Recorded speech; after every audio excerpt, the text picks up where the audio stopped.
Okay, so let's shoot. Today will be me sharing my story.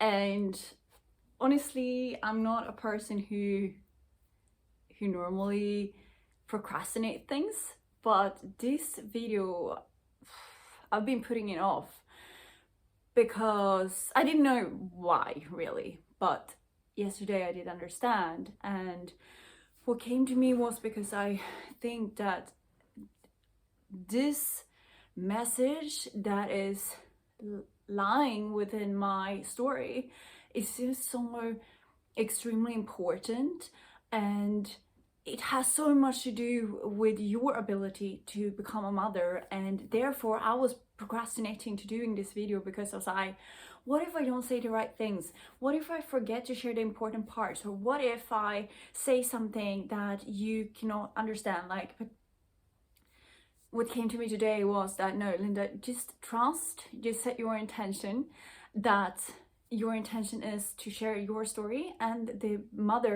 future mothers who resonates with your story, they will get it. So that is for sure what I will be doing.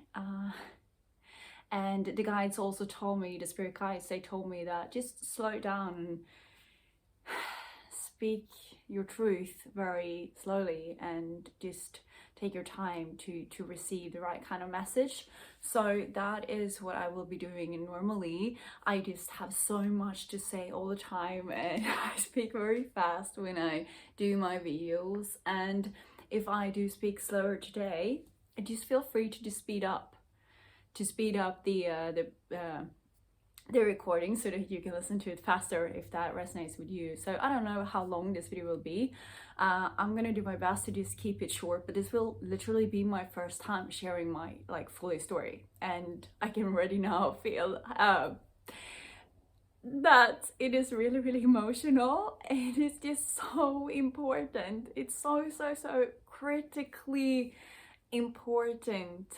And I guess that is the reason why I'm totally sweating right now. And yeah, but just let's start. And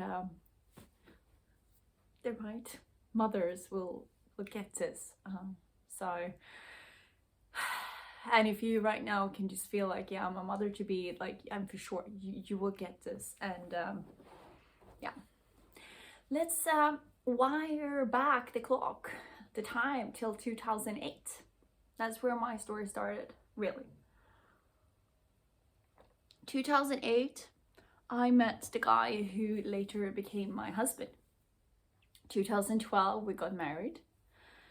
He was, at the time, a professional ice hockey player. And when him and I met, I was young, what was I, 20 or something? And I had a super cool career. I just started off my career as a entertainer, journalist, and I loved what I was doing. I was interviewing celebrities, I was hanging around on the red carpet on celebrity parties, and for my ego, that was just so cool. I got to be somebody, I got to hang around all these cool people. Even though today I can say that had nothing to do with me. It was just hanging around them that made me cool in some way, I thought. But on my inside, I didn't feel good about that job.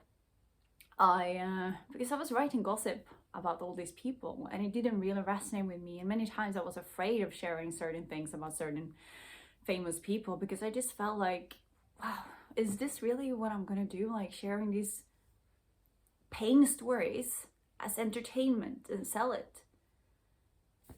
And it didn't really resonate. So even though it was super cool for my head to do all of these things, I felt very often, I felt sick in the mornings, I felt dizzy, I had to say call work and say I can't come in because I'm not feeling good. So I wasn't, even though head thought it was perfect, heart thought absolutely not. So it was a conflict going on within me. So when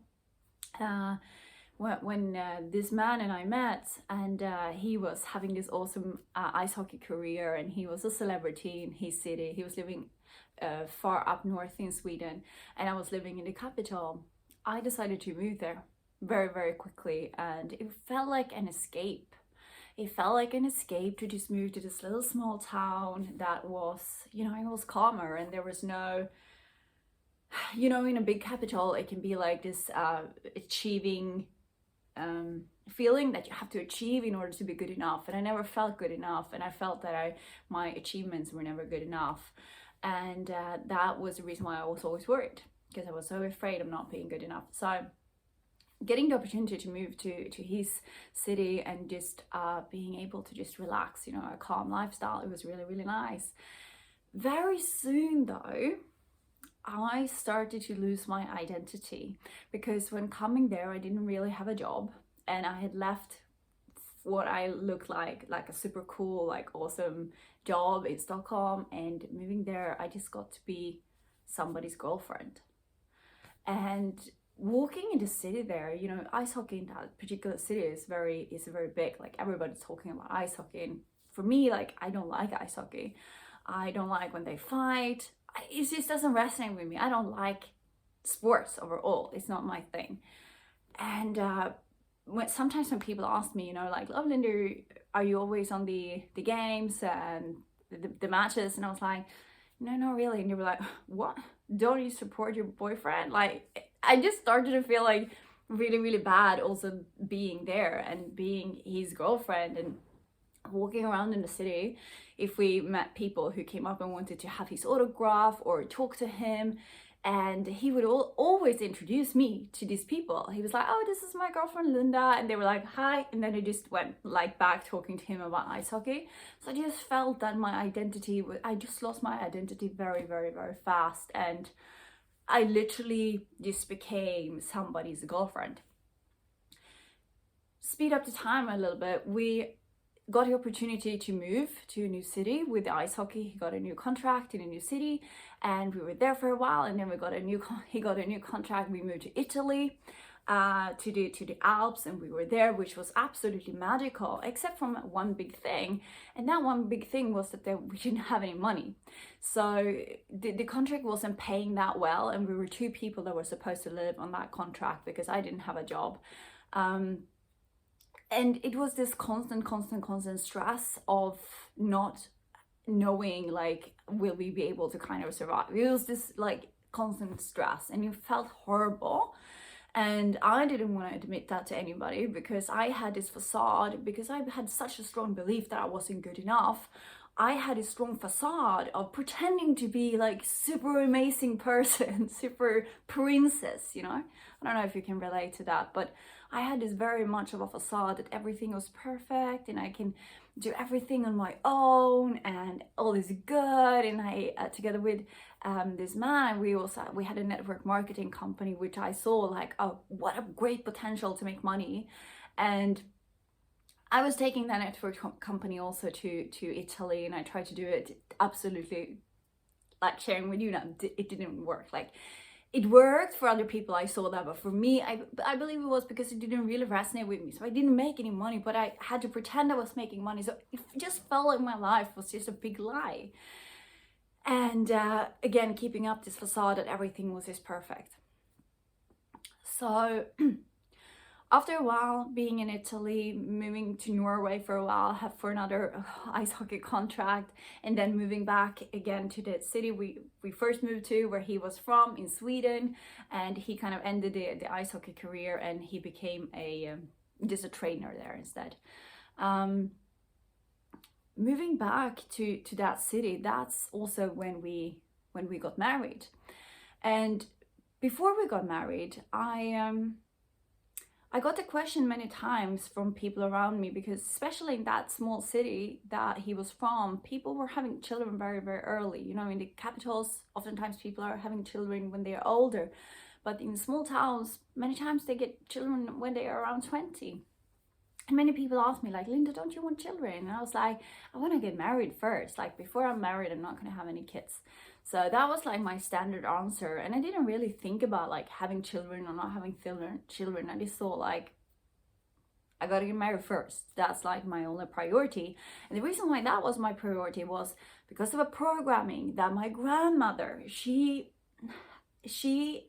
until this day, I believe, is a very, you know, like in this old thinking. and you have to get married before you have children, otherwise it's like, it's a shame. You can't have kids before you get married. So I was always afraid of getting pregnant, because that would just shame me, because that's what I believed. I was so programmed to believe from her belief system that you have to be married before you have children. So that's why it was so important for me, like, I gotta get married before I get pregnant. So always living in this fear of actually getting pregnant. And then we got married, and that night, on the wedding night, that was the first time we made love without using any birth control. And it wasn't like a really like discussed or a thought through thing. It was just like, you know how you sometimes just do something unconsciously? And this was a thing that felt like that. We didn't like really have a plan for, okay, if we get pregnant now, how will our economy be? Where we will live? Nothing like that. It was only like, oh, let's just remove the birth control and figuring it out later. The first month after that, like, I really thought I was pregnant. I had all of these different symptoms, and I was a bit afraid. Actually, I remember I didn't share with anybody that I thought I was pregnant. I shared it with one person who was my neighbor, who was an like older woman. I shared it with her, and I told her, like, I don't want to tell this to my parents because I don't want to like worry them. And now, when looking back, why did I say like I didn't want to worry my parents that I'm pregnant when I just got married? Wouldn't that have been like an awesome, beautiful thing? No, in my head, I didn't want to worry them, which says a lot about my own belief system, my own readiness to get pregnant at that time. If I thought that my parents were going to be worried for me being pregnant, then I probably was just saying that I was worried that I was pregnant, because I had so many fears. I literally thought that a lot of women died when they were giving birth. And I, my whole life, have been terribly afraid of dying. So I had this massive fear of giving birth. So when my period then arrived a few days like late, I can't really remember how I felt, but I think that one part of me was relieved, because then I didn't have to deal with the whole birth thing. So again, this was unconsciously going on, so many things that I was not even aware of, but I was aware of my feelings, and I was aware of not wanting to worry people that I was pregnant.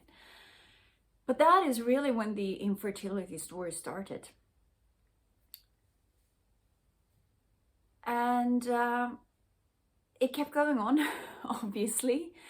And very soon, like, it took a year of frustration. I don't know how long you have been right now on your fertility journey, but I didn't want to talk to anybody about this. I didn't even talk to my back then husband, because it was nothing that we really talked about. I was very ashamed and afraid and guilty about this whole sexual topic also.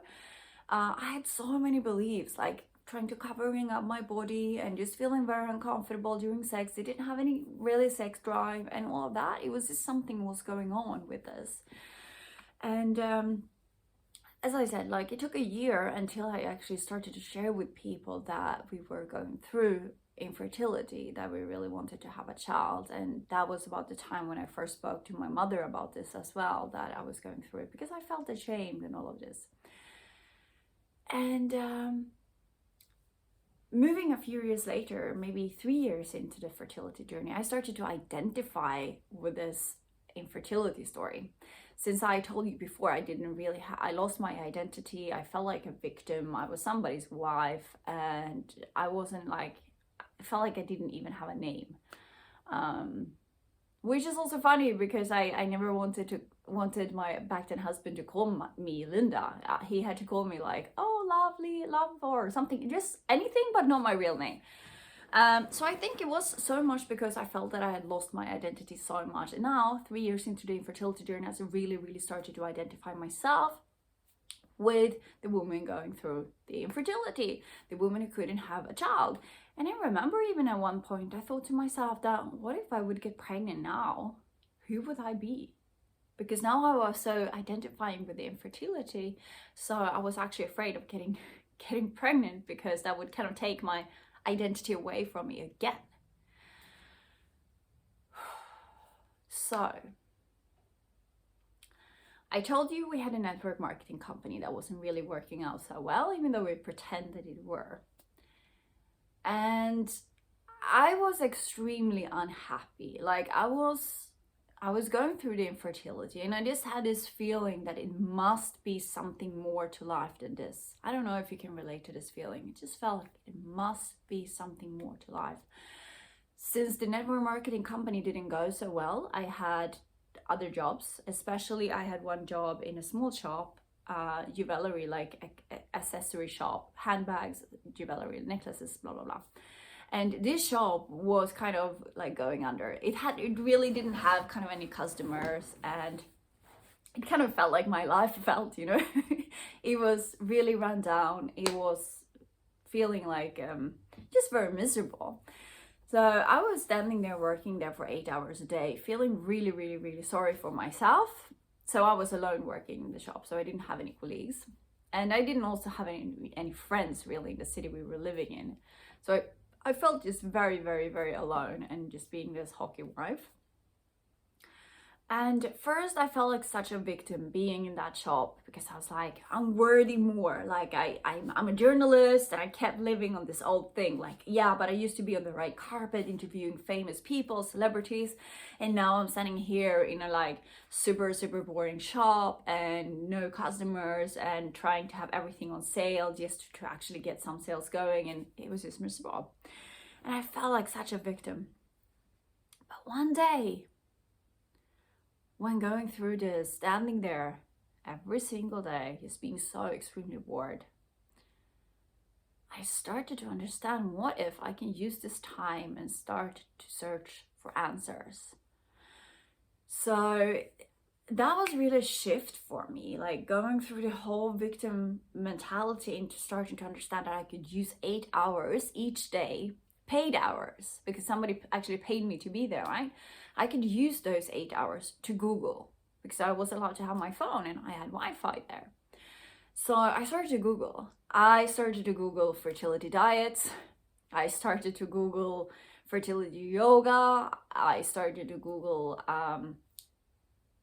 Zoom therapy, you know, when they press underneath your, it's a different word in English, I think, when they press underneath your feet. Acupuncture. Like I started to Google like every single thing that you can possibly think of. The aspirin, you've probably heard of that. And I started in herbal teas, and I just started to do them all.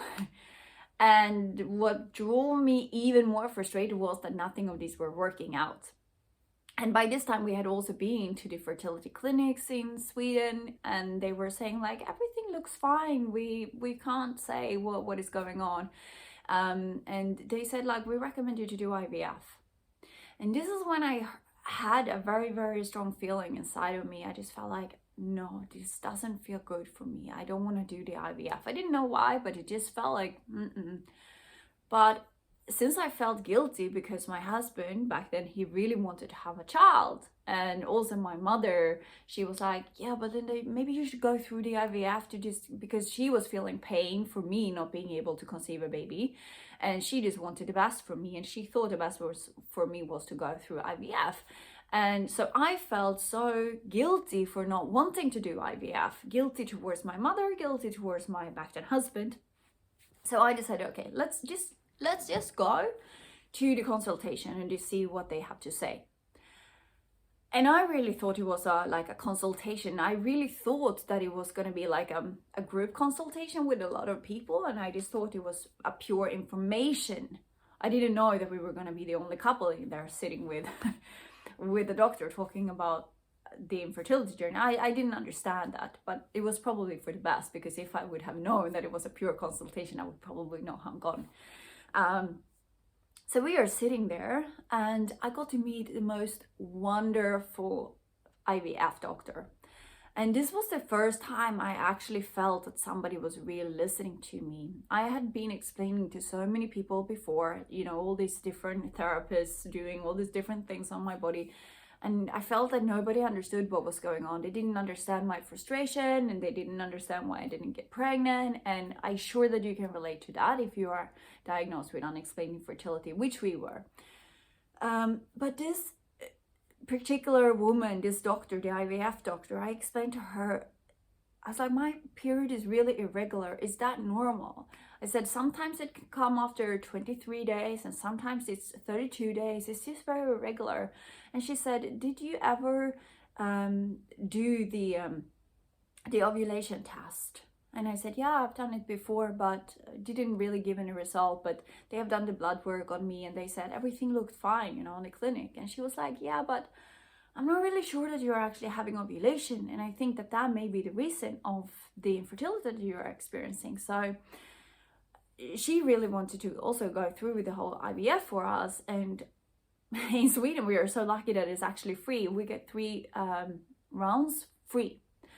And but I told her, I was like, no, I don't feel ready for the IVF. Like, it doesn't resonate with me. It's just, I really don't want to do it. I felt like my whole body was just tensing up so much. And she was like, oh, that's fine. I understand you. Like, it's okay. So I can call you one time a month and just see how things are going for you. And I'm so happy I got to meet this doctor. So lovely. And she recommended me to do this ovulation test, you know, the digital one, because she said that this is the most accurate one. So after we were in that room with her, we got into another room with a nurse, and she said, oh, who's gonna take the injections? And I was like, no, nobody's gonna take the injections because I'm not gonna do the IVF. And this is the first time, honestly, where I can say that I could see that my husband got ashamed of me, because I literally had one of those like panics. I was like, stop forcing this upon me. I don't want to do this. And the lady, she went on, the nurse, she was like, yeah, but this is my job. I have to give you this information. I was like, I don't want this information. I will either faint here or I will just go. So that whole situation was kind of very, very unpleasant, but I did manage to just, I don't know. I think we just sat there and then we just went off. But we did go and buy the ovulation test, the digital one.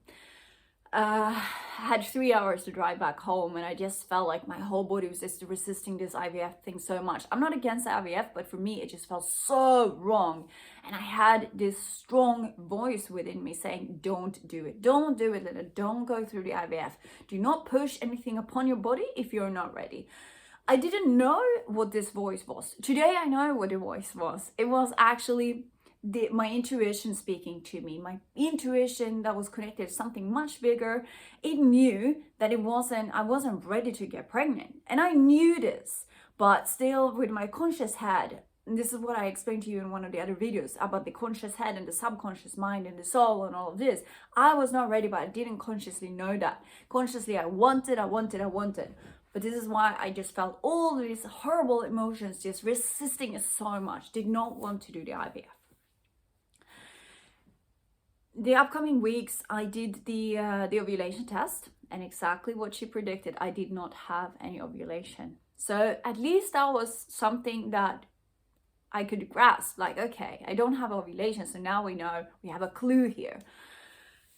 Back at work, still standing there Googling ovulation, blah, blah, blah. And this is when I found, I think this was actually 4 years into the fertility journey or infertility journey. I found the connection between the subconscious mind and the infertility. I found a woman called Marissa Peer. She was talking about, she had a book called Trying to Get Pregnant and Succeeding. And she was a leading hypnotherapist when it came to the connection between the mind, the subconscious mind, and the fertility. And it totally resonated with me. She told me online in an article, she said that if you have fears of becoming pregnant, it doesn't matter how much you want to become pregnant, because if your subconscious mind has a fear, it will stop you. It will do whatever it can to make sure that you're not getting pregnant. And I was like, I can totally relate to that. That was the first thing that really made sense to me after I've tested like all these different other things. just focusing on my physical body, and nothing worked. And I just felt more and more and more out of charge each and every time I tested these different things. So now when she's saying the connection between the subconscious mind and the fertility, I was like, okay, wow, cool, I'm gonna test it. So I downloaded one hypnotic recording from her, started to listen to it. I dedicated myself to do exactly what she told me. And she told my subconscious mind to create perfect healthy eggs, and just accepting the sperm and accepting motherhood and all of this. My ovulation started like the upcoming month. So 3 weeks after I started to listen to this recording, my ovulation started. And it was incredible. Like the feeling, I so remember, this is now like, what is this, 7 years ago or something? The feeling I had when I saw the positive ovulation test, it was, I'm sure that it was exactly the same kind of feeling that if I would have seen a positive pregnancy test, because it was just so strong feeling of happiness. I was like, something I was just putting into my head, into my subconscious mind, instructing my body to do certain things, it just created a physical result. And I was the happiest woman on earth at that particular time, I still remember, because I started to feel in charge. I was like, okay, this obviously is working.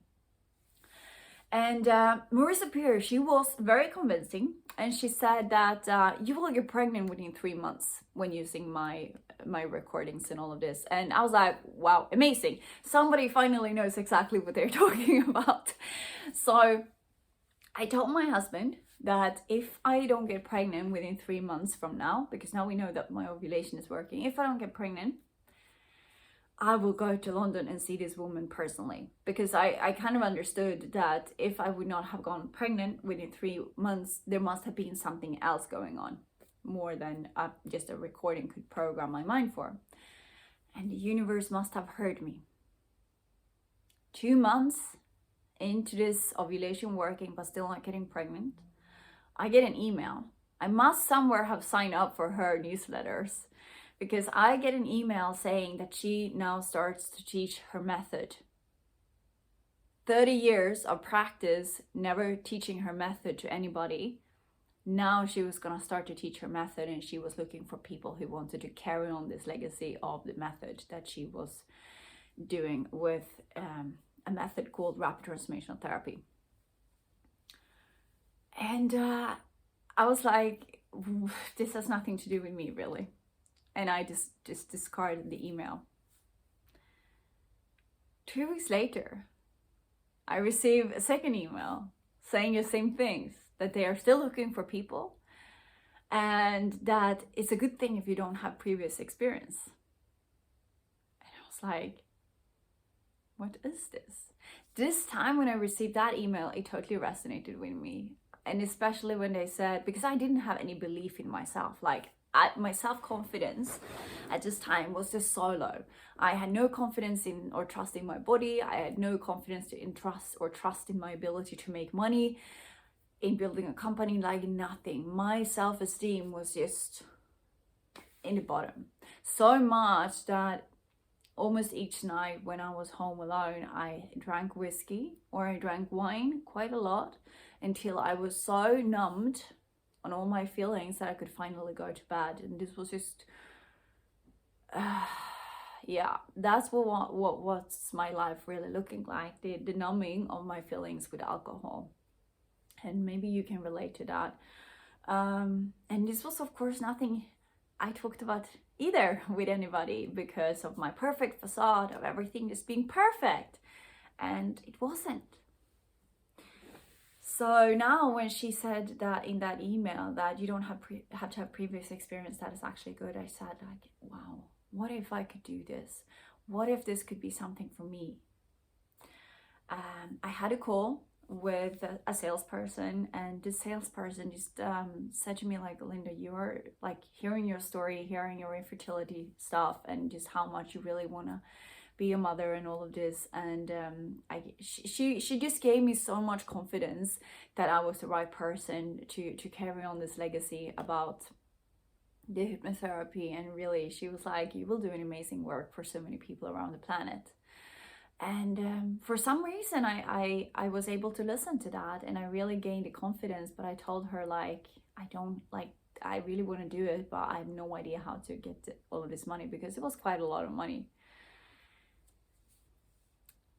And she was like, okay, let's catch up in a few days and see what happens. She was like, maybe I can do a certain deal for you or something. She was like, I'll get back to you in 3 days. During these 3 days, I was really thinking to myself, like, how can I get the money? Like, what can I do to get the money? I didn't say to myself ever at that time, I don't have the money. I just said, how can I get this money? And I had this super strong feeling that I have to do it on my own. I did not want to lend any money from my husband or from anybody else. I wanted to do this on my own because it just felt so important. And at that time, I was also waiting for tax money to come. And this tax money, they were about 6 months late. And I knew exactly what I was going to use this tax money for. I was going to use it for my network marketing company and buying some makeup samples. So I knew exactly what I was going to use that for. And they didn't come. The tax money didn't come. And now I start to get stressed by time because it's already 30 minutes video of this. But that tax money had not come. And I had just a week before this call with the salesperson in Marissa's team, I just understood that I had a fund that I didn't know about in a bank, which was quite a lot of money. Anyhow, within those 3 days, when she gets back to me, she actually gets back to me saying that she had made me a special deal. So she was able to make me a special deal, which was really, really helpful for me. And I started to like put all of these pieces together with all the different monies. And I was missing around $1,000 in the end. I was like, okay, where will this money come from? And then the tax money arrived. The tax money just covered up the last bits and pieces for my training. And it really, like, I was not a believer in spiritual things before. I didn't know about the universe, nothing like that. I was not a believer. But at this time, I was like, this is really cool. All of a sudden, going from having no money to actually be able to get all this money for myself, by myself. And 2 months later, I was in London doing the training with Marissa Peer. And this is where my life truly started to change. And I was very, very lucky. So I got to be on stage with her doing hypnosis upon me and asking my subconscious mind why I had not yet gotten pregnant. And this is the first time when I actually connected with my spirit baby, which is the soul of my unborn baby, my baby girl. This is the first time when I connected with her, was in this hypnosis. And she said to me, the reason why I have not arrived yet is because you were not ready. You were not ready. I will come when you are ready. And Marissa helped me to just release a lot of fears of giving birth and all of the different fears that my mind had connected with giving birth. And I really thought that I would get pregnant very soon after this.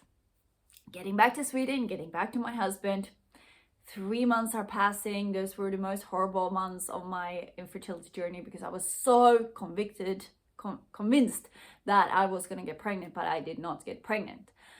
And the roller coaster of those months, from being so high in expectations to still having it not happen. And my ovulation was not working perfectly, but I was still not getting pregnant. I was like, what the fuck is this? Why is it not happening? It was so painful. I remember month 3 when my period arrived, I called a friend from my training who I just got to know, and I was so heartbroken. I could not get up of bed. And she said, Linda, this has to end.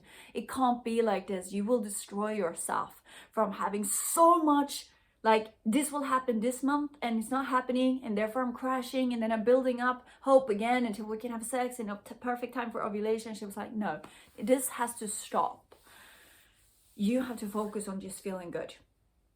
We started to do a lot of hypnosis sessions for each other, me and some other people from my same training. We started to do a lot of hypnosis sessions, and we started to work on things like why I was not able to make money, why I was covering up all my feelings with alcohol, why I was just so unhappy in my life, why I could not attract the right customers for my network marketing business. And we were just digging into all of these different things. And I could literally feel how I was growing stronger by the day. And there was also things coming up in those hypnosis sessions where I started to realize that I did not really trust the partner I was with. It was not because of him, but it was because of previous experience in my life related to men, and I did not have a fully trust with this partner, or with men in general. And there were so many things going on in my life on a subconscious level that I had no idea about, but these things had just caused my life to feel very miserable, and to just be very unhappy, and also pretending to be super happy and having this cover up facade thing, because there was so much going on in the background. About 6 months after really working on me rather than working on getting pregnant, I started to feel very different. I started to feel like, actually, I started to understand a little bit more about who I was. I started to fall in love more and more with me, and I started to see like I really miss connection, because I felt very disconnected. I felt very lonely in my life, even though I had a husband, a nice house, a nice car, and all of that. But I felt very disconnected, and I started to ask for connection. I started to ask the universe for connection.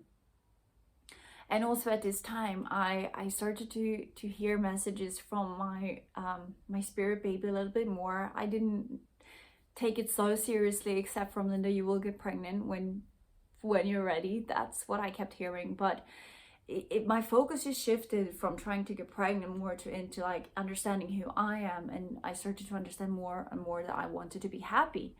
And I started to understand that the life I was living, if the kids would come in at that time, I would be a very unhappy mother. I started to understand, because I really wanted happiness for my family.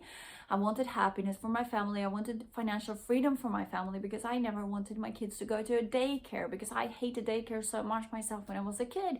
So I never wanted my kids to go to daycare. And I started to realize that if the kids would have come in the environment I was living in, I would never have been able to provide that family life for them that I truly intended, because I was broke, I was unhappy, I felt stuck. I wanted to travel, but I couldn't. I didn't have the money, and also my husband was an ice hockey player, so we were always stuck. So I just wanted to travel. I wanted to be free, and I wanted to just feel this freedom, feel this feeling of freedom. That was my true desire. So I started to ask for connection, and very soon people from my past started to show up in my life. And this is when I actually reconnected with my twin flame. If you don't know what a twin flame is, you can just Google twin flame and you will understand what a twin flame is. It's basically the other half of my soul. And starting to talk to him on the phone, I just started to feel so much more connection, and I started to feel it was like an accelerator for me to get into my own power more and more.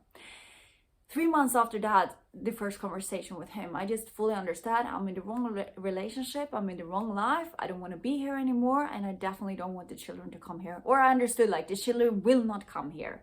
Like, it was a beautiful relationship, but I was not in love and I was unhappy, and I just felt like I had grown so much. He was not ready to grow with me. So he was staying where he was at all the time, and I was just growing so much because I was doing all of this work with myself and started to understand more and more who I was. So I left. I was so ashamed actually of leaving the marriage, but that's like for another story. But I didn't even tell anybody, I didn't tell his parents, I didn't tell anybody else that I was going to leave. I just left. I told him, obviously, that, you know, I can't do this anymore. I'm going to leave. But there was so much guilt in all of this. Anyway, so I was with my twin flame for about 6 months, and it was, if you know anything about twin flames, you know that twin flames are supposed to be on very different paths in life so that you can have a bigger experience. And that's exactly what it was. He's 20 years older than me, and she has a child from before, and he was very clear, Linda, I do not want any more children. And he told me the whole time, he was like, I know that you so much want children and you deserve to have children in your life. You are going to be a magical mother. So this relationship, we can't go on with this relationship, because he said, he was like, I love you so much, and it would just be so bad for me to keep you in a relationship with me just because I want you, if I can't give you those children that I know like you are supposed to have. And that was an intense time, you know, because now I knew that I was able to get pregnant, because I just received all these messages. It was just the other relationship that the children were not supposed to come in. So I knew I wasn't infertile. I knew my ovulation was working, and I was so afraid of getting pregnant with this guy, because then I understood that I will either have to do an abortion or I will have to be a single mom. And I didn't want any of those. So about 6 months into that relationship with him, like having super strong connection and feeling passion and happiness and connection, exactly what I've been asking for, I just felt like, no, this probably has to stop. And I asked myself, like, if I would meet a new guy, if I would have a relationship, what kind of relationship would I like to have? What kind of guy would I like to be with? And I said to myself, like, I would love to be with somebody who I feel really connected to, who is also on the same path as me, having his online company, being able to have the freedom, somebody who likes to travel and just not having to ask a boss, but who can be free together with me. 2 days later, I get a call from a client of mine, because now I was doing hypnosis sessions and I was helping people around the world just understanding more and more about their own purpose, because that was the path I was on, and people had amazing experiences. So one of my clients, she called me up 2 days after I set my intention on this beautiful, loving relationship with a guy who I could be free with. And she said, Linda, the sessions we have done, they have helped me so much. So I wonder, would you like me to share your message with my tribe, because she was a leader for a tribe, blah, blah, blah. And I was like, yeah, of course, that would be absolutely lovely. Okay, so she said, can you meet me tomorrow at 1 o'clock at this hotel, and we can discuss this and just see what message that we should share with them. It's like, fine. So I got to that hotel the day after, and about 30 minutes into our meeting, her friend, her working colleague, he walks in there. And he started to ask me questions, and he was like, oh, what do you do? I'm like, I'm a hypnotherapist. And he was very open. He was like, I've never heard anybody who had done hypnosis. What is that really? And it wasn't a skeptical thing. It was more like a very open thing. And I was like, I was being interested in sharing with him. And apparently he had his own online company, and apparently he knew a lot about things, because that was also one of the things at that time that I had asked the universe. I was like, please help me to make more money, because even though I had clients, but I wasn't able to charge for my service, and I had this belief that it's not spiritual to charge for your service and all this. So I was like, please, universe, just help me to make money, because I was so afraid of not being able to pay my rent. And apparently this guy, his name is Jonas, apparently he knew exactly how to make money, because he was, what I saw, he was an expert in online business. And all of a sudden, my friend, she said, Maria, she said, oh, well, I have to go because I have a party to go to tonight. But you just sit here, whatever you want. So she took off, and I was like, I wonder if Jonas is going to leave as well when she leaves. But no, he stayed. And he came over to my side of the table. And, you know, when he sat down beside me, I just felt my whole body going like super warm. And even now when sharing this, like, I just feel like my body gets going, which is amazing. And he was like, okay, so where are you in your business right now, and what's your story like? And I told him the story about the infertility, and I told him about the connection with the spirit babies, and I just told him like all this crazy stuff that my mind thought like, Linda, you're crazy to share this with somebody, but he was open in his energy, and maybe he didn't understand what I was talking about, but he did not judge it, at least. So he was like helping me out with like my structure of my business, and we ended up actually having a 13-hour date that day. So after we were in the hotel, we went for dinner, and we kept talking, and then we went for a long walk, and then we went for a glass of wine, and then I just took off home at 1 o'clock in the night. So, or maybe 12-hour date. It was a long date, especially with the knowing that we didn't know that we were going to meet each other. It just happened. It was a universal synchronicity. So yes, and that was actually the start of his and my relationship that day. And that day also I told him like, my dream is to move to Bali. At that time I'd been watching Eat, Pray and Love, the movie, so many times when she's moving to Bali, and that kind of gave me hope, because she was also going through a divorce, and she moved to Bali, and she just started to live her life for her, really. So I told Jonas, I was like, I really, really want to go to Bali and I want to be there for a long time. And he was like, yeah, I've been in Bali before. I would love to go to Bali as well. So I was like, oh, cool. This guy knows about business, online business. He has his online business. He obviously has the freedom to do whatever he wants. And he want to go to Bali. So 7 months later, we moved first to Thailand. We were in Thailand for 4 months and then we moved to Bali. And at that time, I started to think a lot about this thing about children. And I was like, do I really want kids? Because all of a sudden my life just got so interesting. I was like, I'm free. I'm helping clients around the world with hypnosis and I'm just improving their lives and I'm improving my life. And here I am living my best life in Thailand and Bali. And I'm just having, like, I'm living my dream right now. I'm having so much freedom as I wish. Why would I ever want children? So this was also a little bit of a crisis for me because I was thinking about this children topic so much and I was like, not really sure. But I heard his voice saying like, Linda, you will know when you're ready. You don't have to think about this. But my head kept worrying. But the channeling was just like, no, don't worry. You will know. You will know when you're ready. So we actually stayed in Bali for 1 year and like 4 months. And this is when the coronavirus just started, when the pandemic started. I felt a really strong calling to walk out of my spiritual closet because I'd been afraid of sharing. Like, it was not many people who knew about my communication with the spirit babies. The spirit babies, they had told me actually to just make a Facebook group where I could just channel the message from them. And I was like, since I was so afraid of being judged as a crazy witch lady, I didn't want to talk about it to anybody about the spirit babies and what they were sharing with me. So I always do this because they are here on my side. So they told me like, Linda, just make a Facebook group, a private Facebook group, and you can just share a channel message from us.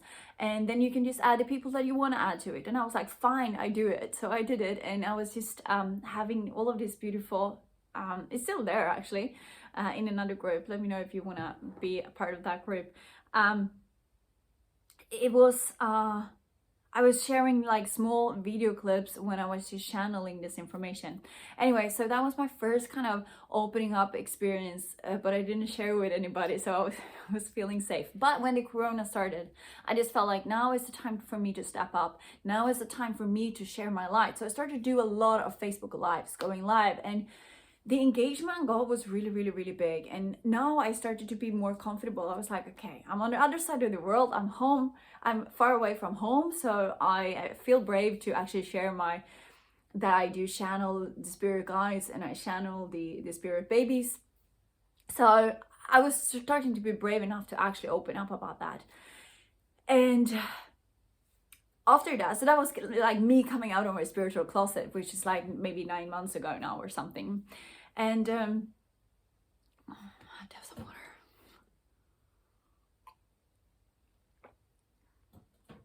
Then we moved back to Sweden, and I just started to feel more and more ready to become a mother. I was like, well, if we're not going to travel anymore, and I just feel like I'm so fed up of traveling, like maybe it's time to have a family now. And but I still didn't feel like 100% ready because I just felt like I really want to settle down, have a proper life here in Sweden. And it just felt more and more important to me to really do the opposite of what I did the other time when I wanted to have kids. When I said like, we didn't really plan, we didn't have a plan. We just tried to get pregnant and figuring it out later. But now it started to feel so important for me to actually have a plan. Like, do I live my life the way I want to live when the kids are here? Do I have the financial resources? Do I have the ability to not having to put them into daycare? Do we have the home that we want to live in? And some of those questions were still no. So I was like, okay, let's just focus on building that up before, because that's what they were saying to me all the time. They were like, Linda, there is no such a thing as infertility. And it's just that the parents are not yet ready. So I actually, at this time, I started to do more and more of the fertility sessions. So I'd had people coming to me, even when we were in Thailand and Bali, asking if I could do fertility sessions for them. But I didn't feel ready to do the fertility sessions.